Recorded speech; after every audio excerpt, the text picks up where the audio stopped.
because we figured out what it was that needed to be assessed and what was being assessed. And we started narrowing things down so that we could go in depth with some areas instead of just briefly covering a multitude of areas. So how does the assessment in your schools work? You know, we need leaders that are committed to hiring teachers that are not only highly qualified, they not only know their subject area, but they're highly effective. They have the knowledge that's needed to teach middle school. They know what these young students are like, these young adolescents. They have the skills. They know multiple ways to teach. And they have the dispositions.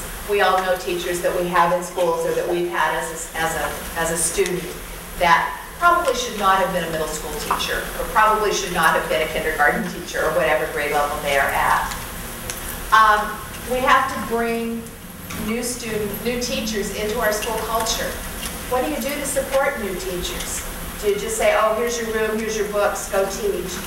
Or do you have a systematic way of assigning someone to mentor them, to help them, to provide them with the professional development they need so they can be successful? And we need to be having a built-in professional development, things like this, things that happen throughout the year that increase the knowledge and skills of teachers. Do you have a passion for young adolescents? I love these pictures. I found that first one. It was taken in 1946, 8th grade in Vermont. I had a friend who was a principal in Vermont, and I called him at that time and said, take a picture of your 8th graders and show me what it's like. You know, a lot of things have changed, but a lot of things are still the same. Think about when you were 13. Friends were important. Technology was important. For some of us, it may have been a transistor radio or a boom box or a telephone with a cord or a cordless telephone. You know, things changed. Music was important. You know, being independent, moving away from our family and finding out who we are. I brought this note. I received this at the end of a school year. It came as an email from an 8th grader. And I think it illustrates this because I did have a staff that was passionate about young adolescents. We weren't perfect in everything, but we really did get who young adolescents were.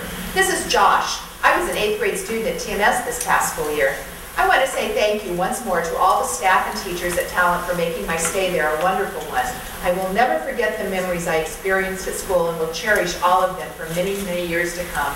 Many of you I didn't have the chance and honor of knowing very well or the privilege of meeting at all. But I know that everyone at TMS contributes a bit of magic that makes every student leave a better place even if they don't show it. But luckily I did get to meet a lot of you, and it's you who I thank the most. The chance to learn from you not only geography, math, health, science, or whatever you taught, but what you taught us that made us a better person.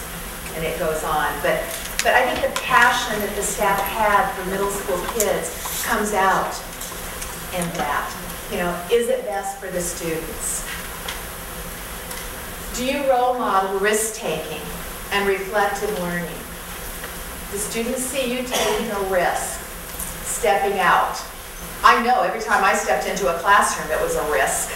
You know, we hope for cooperation, you know, from our students. I know as a principal standing up in an assembly with 700 kids in the bleachers and a PA system that just died.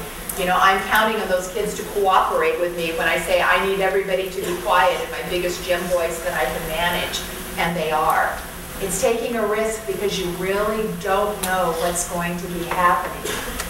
And it's the very action of taking a risk that causes you to grow. I can remember as a little girl going to the swimming pool in our town, and they had 2 diving boards, a low diving board and a high diving board. And I can remember looking at that high diving board, and the rule was, once you went up the diving board, you couldn't climb back down. You had to jump off. And, you know, I'd get in line, and I'd get up to the ladder, and I'd walk away. Until one day, I went up the ladder, and I knew it. It was that action of just doing it to start myself for the risk that made all the difference, that I could jump off of it. I don't know if I ever did it again. I never was a very good swimmer, but I did do it that one time. You know, how many of you have read the book or heard of the book, Failure is Not an Option? You know, The premise behind the book is absolutely wonderful, what's in the book. I don't like the title because failure is always an option. Giving up may not be the option.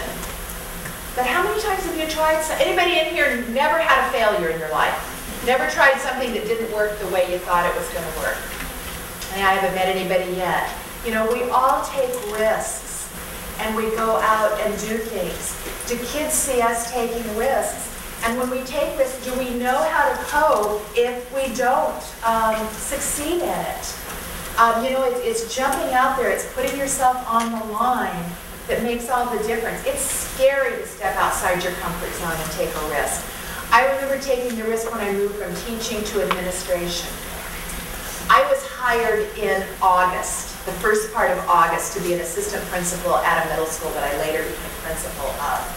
Schedule wasn't done. They were making the transition to a middle school. It had been a 7-8 junior high. It was going to a 6-7-8 middle school.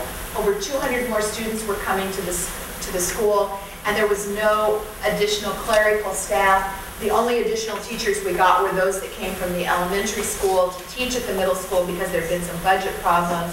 There had been a construction project that wasn't completed. Absolutely no sports. That was cut because of the budget problems.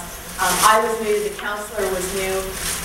On Thursday of the first week of school, at night, at home, my phone rings, and I pick up the phone and answer it, and the voice on the other side says, "Patty, this is Dave. Are you sitting down?" Dave was my superintendent. Do you know how scary it is as a brand new assistant principal to get a call at home at night the first week of school from the superintendent? And I thought, oh, what did I do? You know, how did I screw up? What happened is the principal had a heart attack and was in the hospital. And unfortunately, it was a mild one, and he was only out about 6 weeks. But my first 6 weeks, those of us who lived through that year call it our year from hell. We made it, barely. But it was scary. And but you just kind of have to step up to the plate and be a risk taker and do the best you can do. And we all got through it together. One of my teachers gave me a card called Risky. 2 seeds laid side by side in the fertile spring soil. The first seed said, I want to grow. I want to send my roots deep into the soil beneath me and thrust my sprout through the earth's crust above me. I want to feel the warmth of the sun on my face and the blessing of the morning dew on my petals. And so she grew. The second seed said, I'm afraid. If I send my roots into the ground below, I don't know what I'll find in the dark. If I push my way through the hard soil above me, I may damage my delicate sprouts. It's much better for me to wait until it's safe. And so she waited in the early spring. In the early spring, a hen scratching around for food found the waiting seed and promptly ate it up. Moral, those of us who refuse to risk and grow get swallowed up by life. Now think about it. I want to just very briefly give you an overview of some research that just came across my desk the other day. And it's so fascinating. It's from a group called Organizing Schools for Improvement, Lessons from Chicago. It's a long-term research project. And I love it because it demonstrates what we all know. Every educator knows there is no silver bullet. You know, there's no one program. There's no one thing you can bring into a school that's going to make a difference. There's nothing. You may have a really successful middle school over here, and I take every program and everything they're doing and plop it in this middle school over here, and it doesn't work. Because every school is unique. We're all like snowflakes.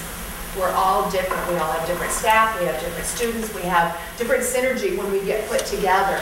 And so we have to look at big picture things and how those things get applied to each school. But this research project did come up with a recipe and said there's 5 things that are essential for schools to be successful.